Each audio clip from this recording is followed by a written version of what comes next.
Heather, welcome to the show. Thanks so much for joining. Thank you. Thank you for having me.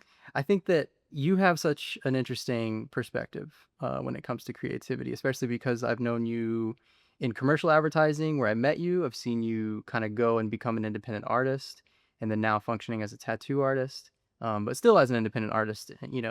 So I think your trajectory just has this really interesting path. So I'd love to hear a little bit about the background. Like, how did you come to commercial advertising?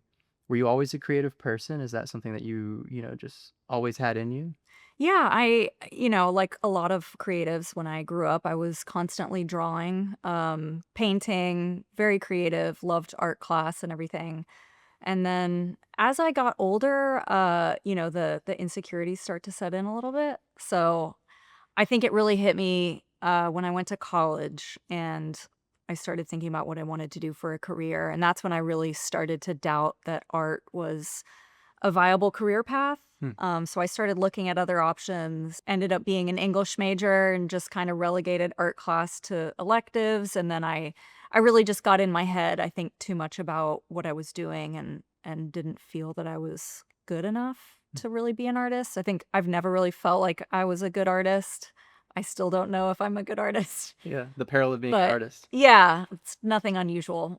Crippling insecurities kind of come with the role. But I did learn about graphic design when I was in college, and that felt like a way to be creative as a viable career. But there also wasn't pressure to come up with like capital A art, which just felt very terrifying to me. So I actually really didn't start studying graphic design till after I graduated. I didn't get a degree in it or anything. I spent about 3 years just on YouTube University trying to learn how to do graphic design and eventually got my first job at a real agency. And that ended up being the agency I worked at for 10 years. Hmm. They really took a chance on me, and I am so grateful because I learned so much working with them. I really just became really passionate about design, being like the principles of visual communication, layout, composition of a piece, how to communicate visually,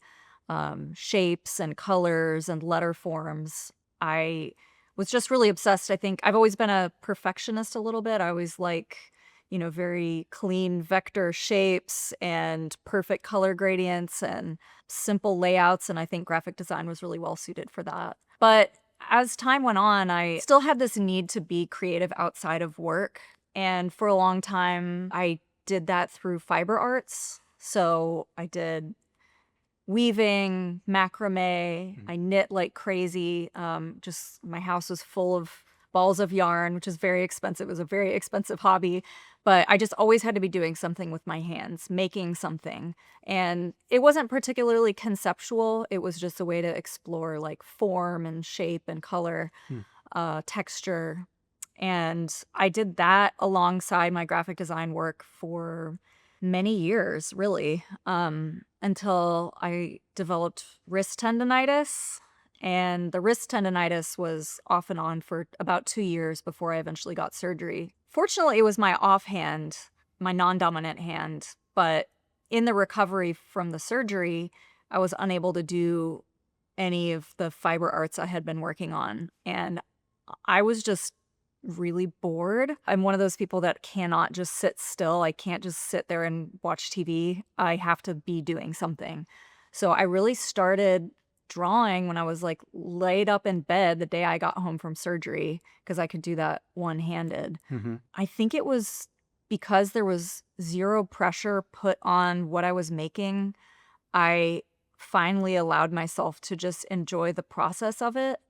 And I felt like what I was doing felt really important. It's hard to explain, but it just felt right. It felt like what I was supposed to be doing. Hmm. I got these big scraps of fabric from the Army Navy store. I think it was like old tent fabric. And I just started like painting shapes on it. I mean, this is still when my arm's in a cast. So I'm just painting big circles on this fabric because it felt like really important that I be doing it. It's such a weird time in my life, but it felt right. Hmm. And I just got obsessed. I was just making these little compositions out of really simple shapes like leaves, simple outlines of snakes, triangles and circles. And it was the fact that I had turned off the judgment part of my brain Hmm. to where I wasn't evaluating what I was making. I was just creating artwork purely for the joy of it, or not even joy. It just felt like a compulsion, like I had to do it. And allowing myself to do that and getting over the self-judgment part of it opened up a world of possibilities to me. Over time, I always recognize that I'm not the best drafts person. I'm not the best at drawing realistic things from life. Hmm. But I did have these, I think, fairly strong compositional skills from my design background, where I understand what makes a good design. And I started making art based on those principles. So just simple shapes. I'm obsessed with symmetry. So there's a lot of like symmetrical compositions with simple shapes and just really focusing on the flow and the balance, the color, the contrast, things like that.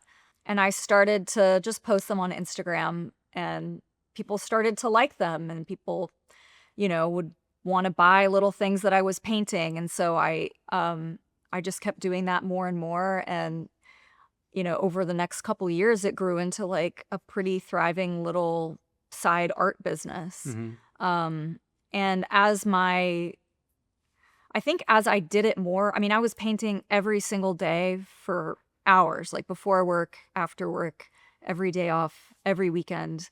And I think just through the sheer amount of hours that I put into it, I started to figure out some things. I started to figure out what was working and what wasn't. And I started to define a style, if you will. I always made sure to focus on what I could do and not stress too much about what I couldn't do, because I recognize that there's so many things that I can't do. I can't paint a realistic portrait. I can't draw a dog from life. There's so many things I can't do, and it's going to stress me out if I obsess over things I can't do. So I know I can paint simple leaves and silhouettes of animals and stylized things. So that's what I'm going to focus on and build a style out of that. And I found that people kind of responded to that. Also, maybe because it's the compulsion part, right? Like, you were Yeah. compelled to make those things, not necessarily a realistic portrait of a That's dog true. or something. Yeah. It's like I think as artists, we always are comparing ourselves to the things that we can't do.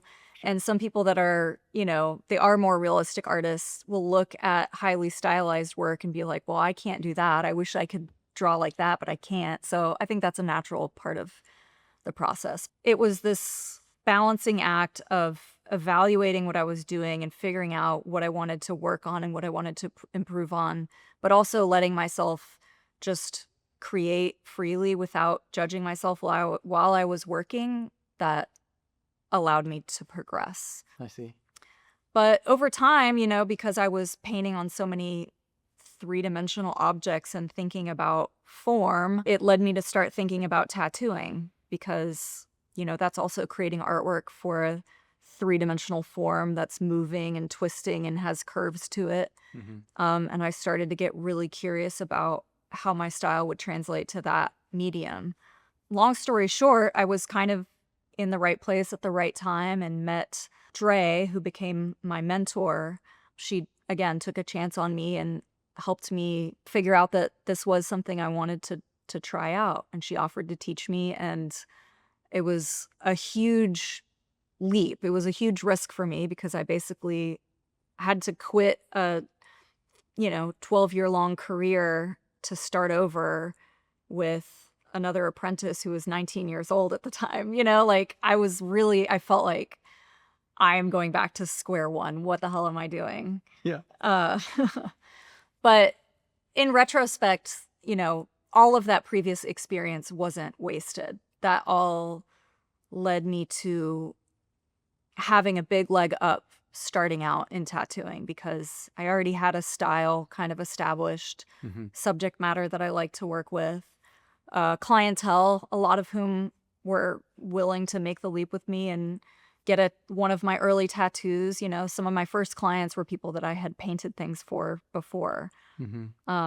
And I think when I started tattooing, that's when my artistic skills really jumped to another level because I was drawing so much. Like I used to, when I would take on a painting commission, I would be like, okay, you're my one client this month, and I'll share designs with you 3 or 4 weeks from now. Hmm. And it went from that to tattooing 2 to 3 people every single day. So I think I had to learn how to work much more efficiently, and just the sheer amount of drawing that I've done over the past 4 years is kind of crazy. And I think I really am proof that practice makes perfect, and you don't have to have innate talent. The drive to practice and just work towards something is much more important than innate skill, I think. So, Yeah. Yeah, that's interesting. I guess there's a couple of like really key pivotal things I feel like about your creative journey. One seems to be the compulsion, but the follow through. I feel like a lot of times, we might have a creative idea or we might have something within us that we really want to express or pursue. But life's distractions get in the way and other things get in the way, and you just don't make it around to it, right? So that follow through piece is really key. And then hand skills. Like I think it's interesting mhm, how important, especially in the time that we're in with the digital age of everything just being digital, AI can create anything that you ask it to, all of these things. So, like, how important hand skills still were for that career journey. And it's cool that they translated to tattooing. So, like, mm, your work, translated really well. And it's funny being a person who watched that whole journey, right? Like you saw you become Spirit of Salt, start doing the paintings, painting on furniture, painting on jackets, painting on all these things. And obviously we have like a banner hanging in mhm. here that you did. I have no how many of your tattoos on me. Uh and, but once you started tattooing, I remember thinking like, oh, of course that translates well to tattooing. Why wouldn't it? That style is perfect for tattooing, you know what I mean? So I'd be curious to hear like when you think back to those pivotal things like the follow through and the compulsion to create, where, if it's not innate skill for you, where do you think that comes from? Where do you think that compulsion emerges from you?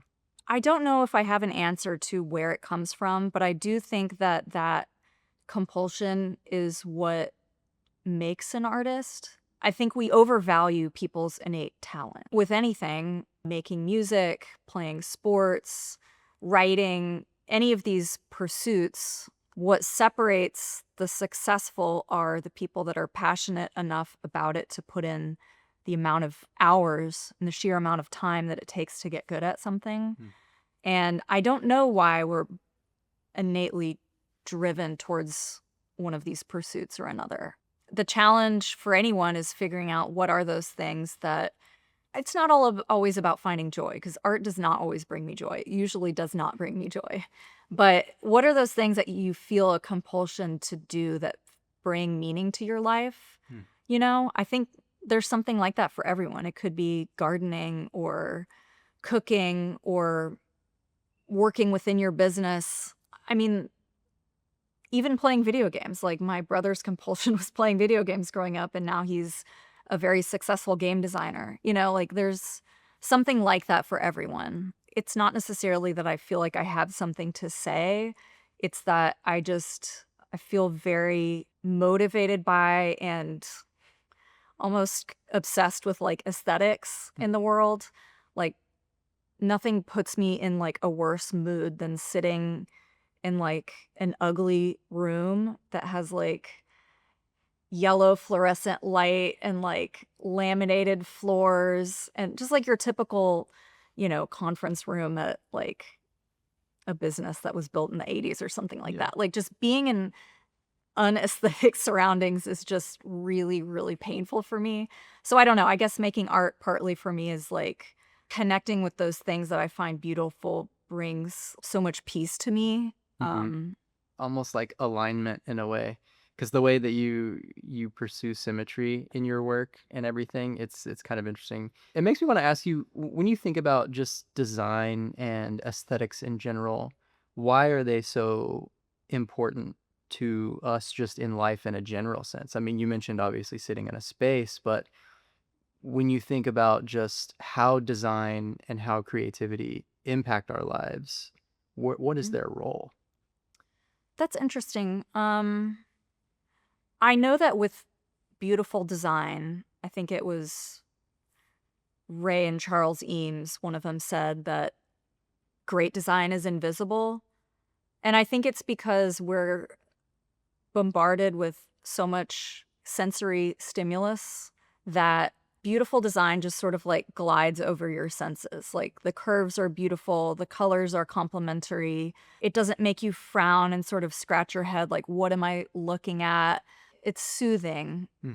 That's not to say that good art can't be arresting and shocking and stop you in your tracks. There's certainly a place for that too. But at least with beautiful spaces and greenery and plants and flowers, and you have to find those things in your environment that do bring you that, like, that peace. And it could be a really beautiful book that you buy at the bookstore, a plant that you water, or a tattoo that you get that you can look at, and it's just like there's something about beautiful aesthetics that really, like, it's like a puzzle piece that clicks into place in my brain and solves something. I'm not smart enough to know what that is. Yeah, yeah, yeah. I love that though. Yeah, and I another thing that you mentioned that I think is really interesting is communication. And I think the way that creativity and communication strategy talk to each other, especially in the fields that we kind of come from, which is that commercial art. Of course, I'm still in the commercial art world.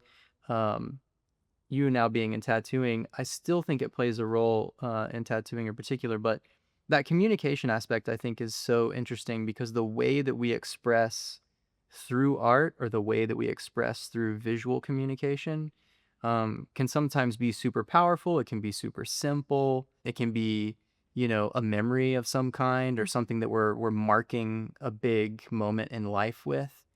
So from your commercial art experience to now being in tattooing, how do you see visual communication playing a role in both of those fields or as a Mhm. through line in your work? If we think about symbols, it's probably the most powerful tool that humans have ever created. Symbols are visual representations of concepts and ideas that are often too big for words and language, Mm. even though language is symbol, like letters are symbols, words are symbols. But when it comes to visual communication, there's so much that you can impart in a visual image that can have layers of meaning, can have implicit meanings, explicit meanings, hidden meanings. And I think, a clever designer or artist can play with those references in a way that can speak to different people in different ways. And with graphic design and advertising, it's usually trying to be as clear as possible, as clear, straightforward, but in a way that will grab your attention, have an element of novelty to it that will capture someone's attention, but very clearly communicate the message you're trying to get across. Right. And with tattooing, I think it's very different. The tools are still the same, imagery, sometimes words and letters, colors, shapes. Hmm. So I think that it's a way of communicating to yourself almost, a way of commemorating something or remembering something, or communicating to a specific in group of people that matter to you. And the tools and symbols that we use to build those designs are often symbols that have other layers of meaning that can stretch back for millennia. Hmm. A lot of the same designs that we get tattooed on us now are the designs you see in cave paintings and things like that. It's animals, it's the sun and the moon, it's eyes and leaves and bones and teeth and things like that. And I think there's also something really special about designs that make you feel connected to that story of human history that stretches back forever. Yeah, I think that's really it's a good point because when you think about the way that we use symbols, essentially to communicate with ourselves, I think it's interesting that you bring that up, almost as art as this like introspective process where we are telling a story through these things, which is the case for me. I mean, I have some tattoos that are just like, oh yeah, just I'll take that and stick it there. But most of them are something that means something, or they tell a deeper story. And I'm not necessarily always thinking like, oh, it'd be great if somebody noticed it and asked me about it so we can Mhm. have a dialogue, although that is an enjoyable experience. But that importance, that symbology, that importance that these things, the visual history of humanity, the importance of creativity essentially to human beings and how long it's been a part of us, of course, since the dawn of Mhm. humanity. I'm interested to get your perspective on what creativity is. So how would you define it? Especially when you consider that history that it has with us. I mean, it essentially we use it to create everything. We tap into it. Mhm. However you want to describe it, like we're the conduits of something greater, or maybe it's just a bunch of neurons that just connect in our brain and emerge that way. Mhm. Um, yeah, how do you define creativity? I think we, for whatever reason, as humans, have this desire to synthesize all the things that filter in through our brain, Hmm. all the things we experience, the things we see and feel and think about. We have this desire to process them and then output them in a way that carries a piece of us with it. It's not as straightforward as it's just about self expression or it's about coming up with something new, but I think it's about translating your experiences into something external that's outside of you, but still carries a seed of you within it. Hmm. So, as an artist or a writer or a musician, that's it's a little more obvious because you're creating a piece of art that can be then picked up by someone else and consumed, and then, that goes through their mind and maybe inspires them to create something of their own. Mhm. But it could also be creativity in starting a business or a creative way of solving a problem or accomplishing a task. I think there's a desire to, like, in some small way, like, put our mark on the universe. I had these experiences, and for whatever reason, they made me think about doing this thing in a different way. And, that's my way of sending out a wave into the universe that has a little bit of me in it. Yeah, I love that. That's interesting. It does almost become this like feedback loop for each other that Hmm. is sort of evolves and changes as humanity progresses and evolves and changes. That's Yeah. yeah, that's really kind of interesting. You're trying to, like, pull together all these different parts of your brain to come up with a new idea or a new way of trying something out. And I think with art, it's like, yeah, it makes sense. I have all these different things floating around in my head, and I'm trying to create a new sort of image out of it. But that same process works in so many different ways. And it really is just practice. Like, this is literally connections in your frontal lobe, I think, some part of your brain. And these paths get stronger the more you use them, you know? So it's absolutely a muscle that everyone can strengthen. And I think that's interesting that you kind of phrase it in a way where it's like essentially if you don't use this muscle, um, it might atrophy, or vice versa. If you use it on the regular, it gets stronger. Mhm. And I think there's just interesting evidence I feel like coming out all the time in the neuroscience area where we are realizing how much on a daily basis the brain is plastic and you can grow, change, evolve. It's not fixed. And I love that aspect of neuroscience discoveries of the last decade or so because that plasticity I think allows people to lose the maybe stigmas that they sometimes internally carry for themselves, whether they're externally sort of put on them or it's just a story you're telling yourself inside. But that voice in your head, right, Mm-hmm. that gives you all those insecurities that is usually wrong, but we listen to it, especially as creative professionals, we listen to it all the time. But I just love that the brain being plastic just tells you that like you can train yourself to basically become whoever you want, Mm-hmm. be as creative as you want, solve that big problem, synthesize the information to really push things forward. When you think about the age we're in now, and I don't know how much this affects tattooing or not, but when we think about artificial intelligence, when we think about how it is currently impacting the creative industries as a whole, where do you see it playing a role in tattooing? And then also, where do you see it just in general Mm-hmm. impacting creativity? Oh boy. Here comes my hot takes.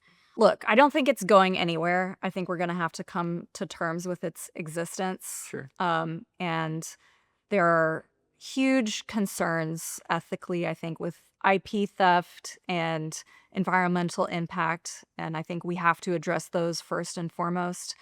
But moving beyond those, if we were to somehow solve those issues, I think there's still a much bigger issue with its role that to me is it's kind of tragic, I think, what it's doing. I think, like I was saying earlier about creativity and art being this almost sacred process of translating your own human experiences and references and goals and then outputting that into something that you created. I think outsourcing that process is a shame. I think that kind of defeats the purpose and takes the you out of the process.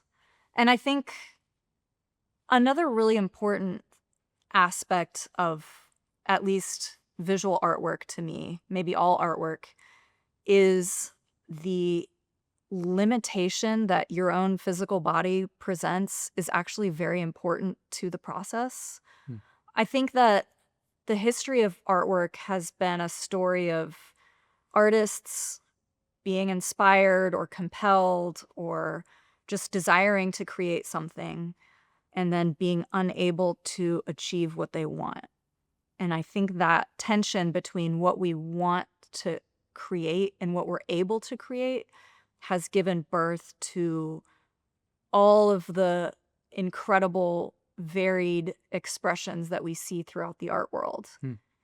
I think art history to me is this long like game of telephone that artists have all been playing with each other where they're referenced by each other and then it translates through their brain into something new and then it's consumed by another artist that maybe likes that style but has their own cultural references to bring to the table and like each variation of artwork that each individual creates is a product of the contents of their own mind combined with the limitations of their own skills and their body. And that's beautiful to me. Mm-hmm. If we could all just, perfectly render anything at the drop of a hat, like there's no need to innovate, there's no need to create. And I think that the reason we're so enchanted by AI, at least like image generation AI, is because we do see so much beauty and value in these different art styles created throughout history. So like, why would we want to stop that line of evolution with our generation and be like, you know what, we have all the beautiful art styles we ever need. We'll just start recycling those endlessly and we don't need to put ourselves into the equation anymore. To me, it's really tragic because like that need to try and fail is so vital in creativity. And if you have a tool that is better and smarter than you and can just do what you want to do and you don't need to do it yourself, it's really limiting you.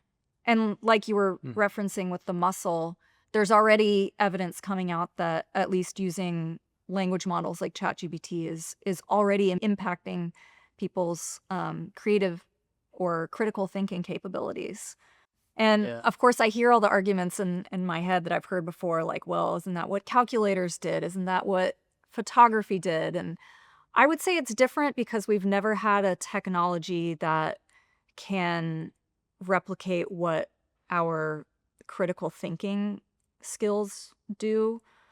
These were always tools that were not smart. They still required the human to do the problem solving and the innovating in order to figure out how to use those tools in order to accomplish their greater task. We're still in the phase where it's a novelty, and so it's exciting because of that.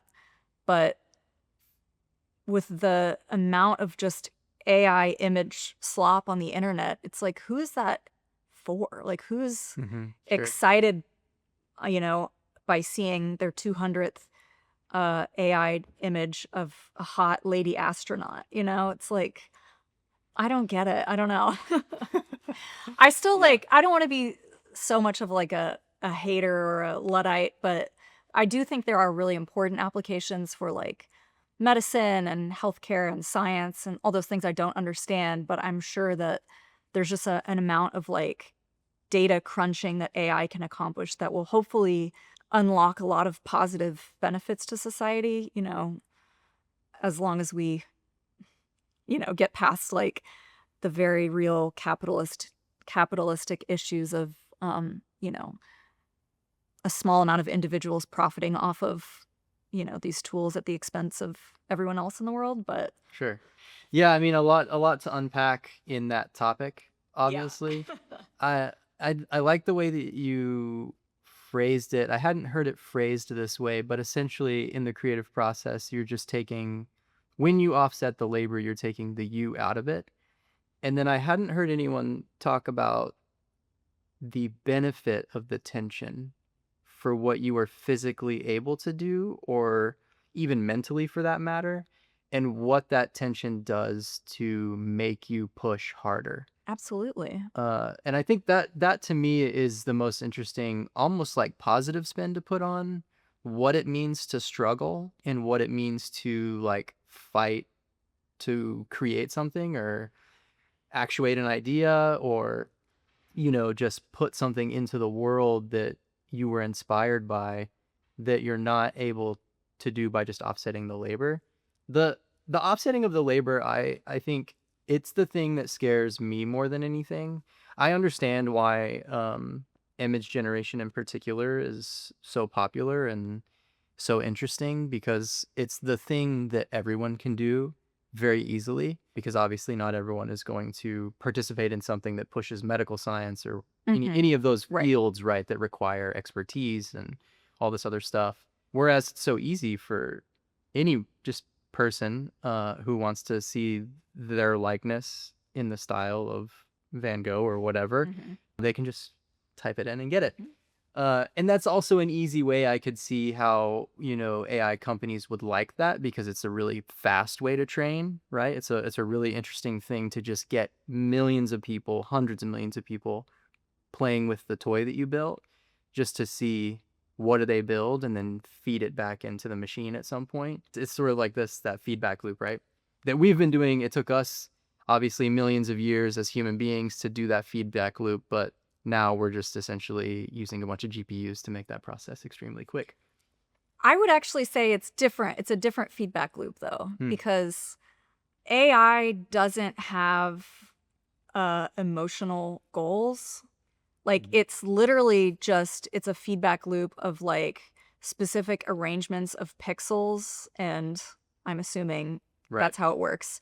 And it's a feedback loop based on that. But with humans, it's like the input that we bring to artwork is so vast. It's like cultural concepts and ideas, it's our emotions, it's our, all the sights and smells and sounds and traumas that we have experienced throughout our life. We're translating and seasoning all of that together, and then we're putting all of that that comes from us into our effort to make something. Hmm. And like that is so much, I don't know if you call it like soul or humanity, but like all of that goes into a piece of art made by a human. Right. And like we call AI soulless because it's not adding any of that to the images it makes. Like, yeah, it's able to like very quickly replicate and synthesize things, but it's not bringing any of that magic that makes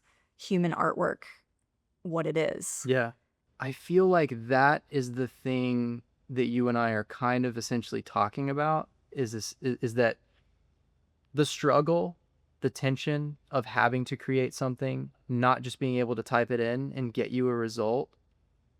It's all the stuff in the middle that is the important part. It's all of the learning to paint if you're not going to paint it yourself, the collaboration with the artists that you hire to do it, the process of looking at designs together, revising them, changing things, watching things stylistically evolve from what you were saying, like your original idea to what you really end up with in the end. And going back to like how we were defining creativity earlier, which is essentially like all of your human experience wrapped up in the process of all of these things. So I think when it comes to like being creative, when it comes to comparing us to artificial intelligence, essentially AI does not have the narrative history that human beings do in all of the experience that's wrapped up in a person. You know, even a young person who hasn't experienced a lot of life yet, Mm-hmm. there still is all of this perspective and all of these neurons firing that are just not inside of an AI. And that really is like that line that you drew in the sand, which I think is still a pretty clear line, even though a lot of people would try to blur that line for us. But I think it's that stuff in the middle. I think it is that experience to me that is more valuable than the result. And that's true, I feel like, of my own work. You can tell me if this is true for you too, but when I'm like doing a commercial film for a client or when I'm making a music album or whatever that might be, when I finish the thing, in a way I feel done with it Mm-hmm. almost. Like in a way I'm kind of like, okay, well now it's out in the world and it goes and it does its own thing out there. I'm not interested in it anymore because it was all the middle part that I was interested Mm-hmm. in. It was the struggle to create it, the learnings that I garner from that experience, and how I will carry them forward. So the result is fairly uninteresting, I would say, which is maybe, and maybe I don't know if this is a unique perspective, but maybe that's why I'm not taken by AI so much, is Mm-hmm. because the ability to type in something and it to just give me what I want Mm-hmm. is fairly boring for me, like when I think about the creative process. Yeah. And that's certainly where the ability to grow and progress comes from. Because I think the reason, because I feel similarly, when I'm done with something, I'm kind of like done with it because I've gained what I needed throughout that process. I've learned things that I'm excited to try and apply on the next project. And on that project, I might encounter different challenges that make me solve things in a different way. And then I'll grow from that and I can apply that to the next project. So it's, Hmm. yeah, it's this constant process that you're growing and evolving. Like any artist that you look at, famous painter, for example, if you look at their very early works versus their very late works, they usually look like completely different artists. Like I saw a Lucian Freud exhibit a few years ago in Fort Worth, and it was shocking. Like his pretty recognizable, like very impressionistic paintings that are very like striking are so different than like the fairly tame realism that he was doing when he was young, you know? And there's just like a lifetime of trial and error and experimentation throughout all of that. And it's, you know, the exhibit was interesting because it's like seeing that process laid out. I think the other important thing is that limitations are really critical to creativity. Hmm. Um, Mm-hmm. if you think about like film in, you know, the middle of the 20th century, they had these codes that prevented any obscenity from being in films. So it really cut down on filmmakers' ability to show any sex, any violence, you know, huge limitations that I'm sure at the time they were like, well, how am I supposed to make a cool movie now if I can't show any of the good stuff? And that led to Hitchcock coming up with his like incredibly iconic scenes of showing violence in silhouette format or implying violence through the facial expression of the character witnessing it. Hmm. And like some of now what we consider like the most iconic shots in film history were the result of like a creative limitation. It was the result of something he wasn't allowed to do. So I think that our limitations are usually what's most frustrating to us when we're trying to create something, but it's working through those limitations to a creative solution that is usually the most powerful result. So it's definitely very seductive to have a tool that allows you to jump past all the hard stuff and just get the good results, but that's the end of the story and you've cut off your ability to grow and progress as a creator. And I think it's like, what's your goal then? And those limitations kind of call back to that tension you mentioned earlier, which is actually kind of funny because when we're talking about like the Hitchcock sort of filmmaking style, essentially that's what he's doing, is creating tension without just giving you the on the nose visual representation Right. of the thing. And I think that that really is the interesting part of what you mentioned earlier in your own process, is like, how do you maintain that tension? Because in that tension, in that in between space of idea to result, is where all the magic really is. We celebrate the result, you know?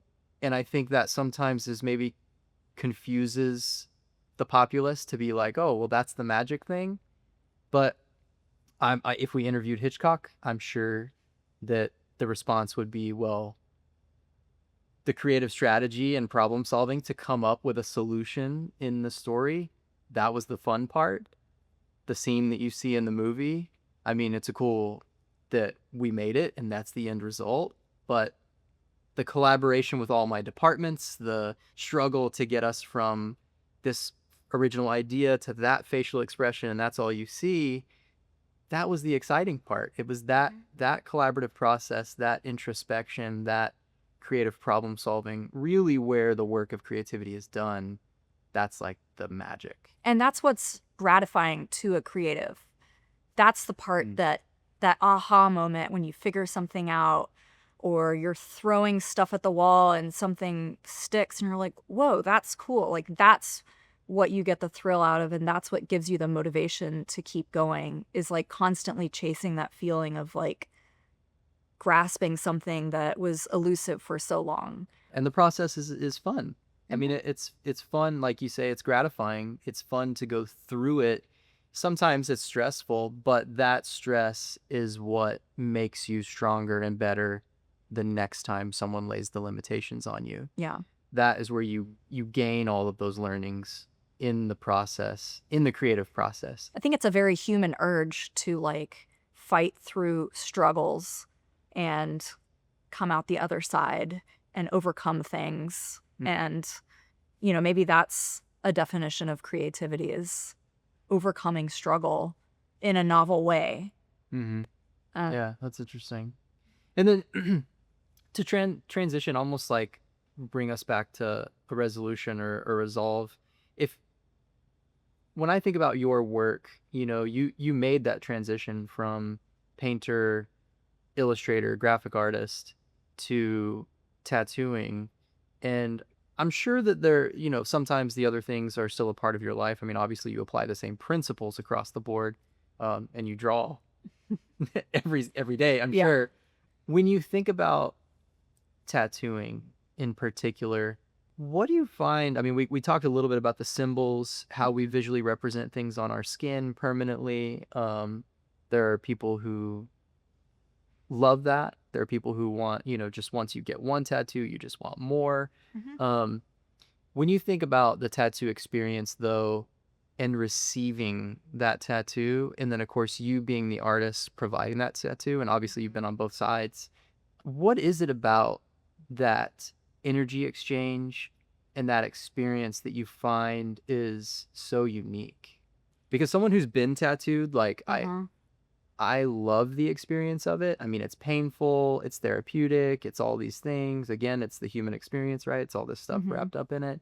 But there is a sort of energy exchange of some kind or experience, almost like you're going through something together as artist and Mhm. patron. It is kind of a sacred process. Like, it's literally transforming you. Like, you are different in some way after the tattoo than you were before. So the process of getting the tattoo is this weird kind of liminal state that can last for many hours. And you're definitely feeling that more as a client. You know, as a tattooer, this is what you do every day for work. You come in and you do your job, and you're thinking about things, and you kind of get in that flow state ideally where you're just not really thinking about anything and you're just like pulling the perfect line and everything. But I think it's very important for us to respect that we're the sort of guides to our clients during this process where they're transforming. And you've got all these like stress hormones going. You may feel stress and anxiety and euphoria and all these things that you're going through. I mean, getting a tattoo is kind of like truth serum a little bit. Like, people just sit down and they just start telling you everything. And I've experienced that too, Yeah. where I sit down and get a tattoo and I'm just like, why am I talking about this right now? Like, I can it's only imagine the stuff I've told you will get tattooed by you. it's very important for us to take it seriously and really be good guides to our clients through that process. So that means respecting them first and foremost, making sure they feel safe and heard, respected, their wishes listened to, that we make them as comfortable as possible for an uncomfortable process. And, watching out for cues if they need a break, if they need a snack or a drink of water. For me personally, I try to mirror the vibe my clients give me. So if they want to talk through the appointment, I'll try to do my best to talk with them. If they want to put on headphones and chill, totally cool with that. Because it's their experience, I try to match their energy. In the best case scenario, I um, get to send them off with a piece that I really put my soul into and that they feel that, so that when they carry it around with them for the rest of their life, they can look at it and know that the person that put it there really cared about that design and them as a person, and loved it as much as they do, as Hmm. much as they hopefully do. Yeah. So, Yeah, and it is such a cool experience. And of course, I mean, your art in particular, I think probably calls to a lot of people just because of how rooted it is in symbolic representation and mm, how you're able to create designs that feel so unique. I think one time I was getting tattooed by you, you mentioned still searching for that style. And I remember thinking like, what are you still searching for? Like your style is extremely unique mm, and wonderful. And obviously that's why I have it, at least thank you. in 6 or 7 places on me.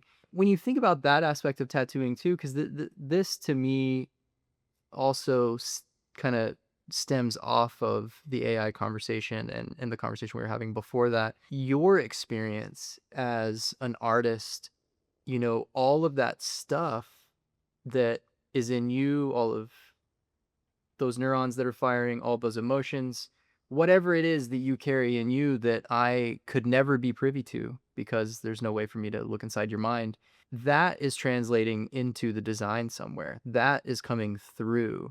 And I think that's also really cool. So when you're coming up with your tattoo designs, what is the process of developing that? So someone comes to you and maybe they have a general idea, or I'm sure sometimes people just love something that you created, and then you might take that and Mhm. change a little bit and do something. But when you're coming up with your designs, you're developing stuff, whether it's in collaboration or not.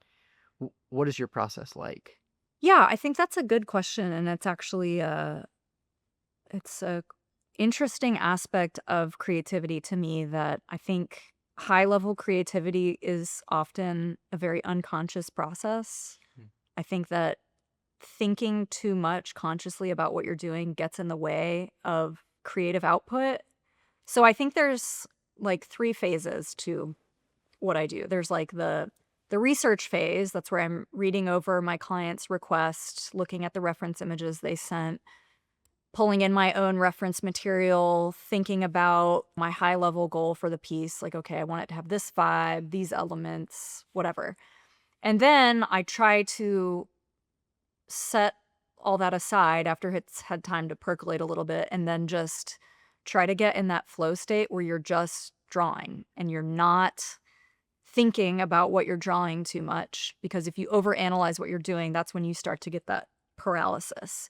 So it's literally just kind of a magical process. I don't know. I don't want to, make it sound like it's not like this grand mystical magic spell, but sometimes it feels like that. Like it just feels like you're kind of channeling something and you're just moving things around and your body is sort of doing the work. It's weird. Like I think with enough repetition, your brain learns how to do things that you're not consciously aware that it knew how to do. Hmm. And those things just kind of come out sometimes.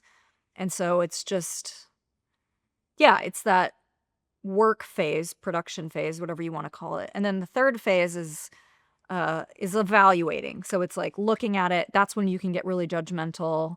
This is usually like a day or two later, I'll look at something and be like, okay, this is not working.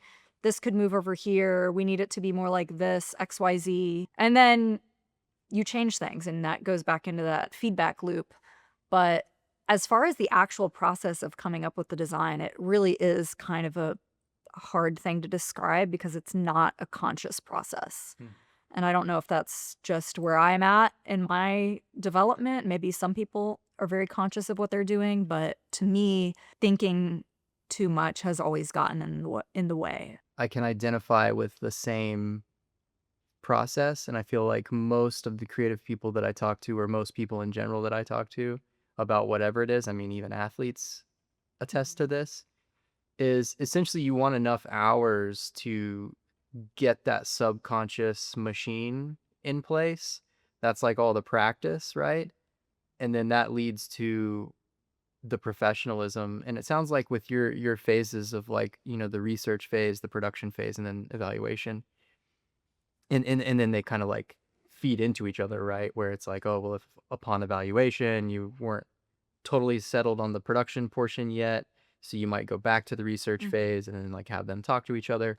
I can attest to that being true. I feel like if you think too much about something, it allows too much room for the voice in your head Mhm. to worm its way into the process, and that's really the voice that doesn't even need to be a part of it. Mhm. I mean, that may be the thing that helps you like practice and get better and strive and struggle, but that voice is the one that you, yeah, want to turn off and get to that flow state. And I've found that to be true in music, in particular. I I play a lot of synthesizers in my music. I know nothing about how to play piano. I there's I could not point to middle C if you asked me to. Mhm. So it's much more an exploration of sound than it Mhm. is musical composition. Mhm. And I think that is where some of the other practice, maybe this is like the next level of practice as a creative person, comes in. It's like having the ability to hear that voice and just turn it off. Mm. And the practice that maybe some of us have just because we've spent so many hours in the process that that voice might creep its way in, and you can kind of say like, oh, I'll deal with that self-deprecating thought later. You know what I mean? Where it's like, I don't need to torture myself about knowing piano to come up with a good song. I just need to find the notes in the moment. Mhm. That's all. And distilling it down to the simple sort of fundamentals, but of course it's weird. It takes like lots of practice to get to that place Yeah. where the Yeah. fundamentals can become something that's just accessible at any given Yeah. moment. And that's the other thing is like I think conscious practice is really important and it never feels good because you're going to suck.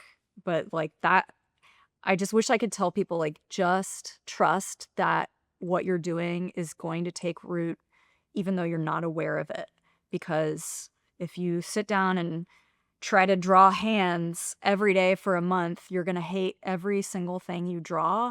But at a certain point, you're just gonna put your pencil down one day and it's gonna look better.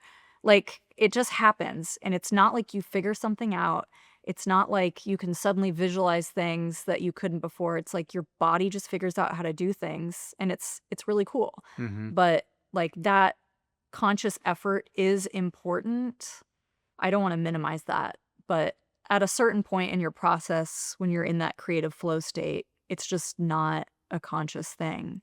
It feels fluid, yeah. Right. And therefore, like, hard to define or distill down into a category or a strategy It necessarily. is, yeah. I mean, everyone's different. Like, some people need distraction, some people don't. Like, sometimes I can't even listen to music when I'm drawing because, like, I have to focus. And then I guess that kind of leads me to this next question that I really wanted to make sure and ask you, because I've purchased art from you before, followed your career as an artist and everything, gotten tattooed by you. What are the tools that you have found, do you feel like, to be most effective for you? A pencil and just, like, scrap paper. Specifically, don't buy a fancy sketchbook because the more precious your materials are, the more it's gonna paralyze you when you sit down to do something. Hmm. So if you just have, like, a cheap number 2 pencil and, like, literally the back of some, like, junk mail, and you just let yourself doodle and allow yourself to get in that state where you're just enjoying the process and you're not stressing about what you're making and you're not like, "Oh my god, I messed up on the first page of my $50 sketchbook." Like, just let yourself do it. Like, that getting over that fear stage is the most important thing. It's a mental game. It's just getting yourself over the mental hangups that you have. That's the most important thing. And I only started producing a lot of work whenever I started embracing the things that I was able to do and not worrying about the things that I couldn't do. Everyone has something different that they can do. And if you just embrace and nurture those things that you feel good about, that could grow into like a very unique style for you. Hmm. Don't stress too much about all the things that you can't do. If drawing hands and figures stresses you out, start making some abstract art. Start playing with shapes and colors. If you're colorblind and color theory stresses you out, then, you know, get out a pencil or some microns and just do some line work drawings. Like, there's always a way to move towards your strengths when you're starting out so that you're not defeated by your weaknesses. Hmm. And you don't ever have to be good at everything. It's just overcoming the negative voice in your head, because it's always a negative voice, and then not being afraid to embrace what you're good at and not overly worrying about the things that you're not good at. Yeah. Yeah. Love that. Great advice. Super excited to have had you on, and I think everything you had to say was great. So Thank you. This is a really cool idea for a podcast, so I can't wait to hear your other interviews. I appreciate it. Yeah, I know there's going to be a lot of good people on, Yeah. a lot of cool things, just exploring creativity. Our executive producers are myself and Jessica Kramer. Our producer is Giselle Saucedo. Our editors are Max Smith and Garrett Alloway. Music by Craters. I'm your host, Roger Peters. Thanks so much for tuning in. We'll see you next time.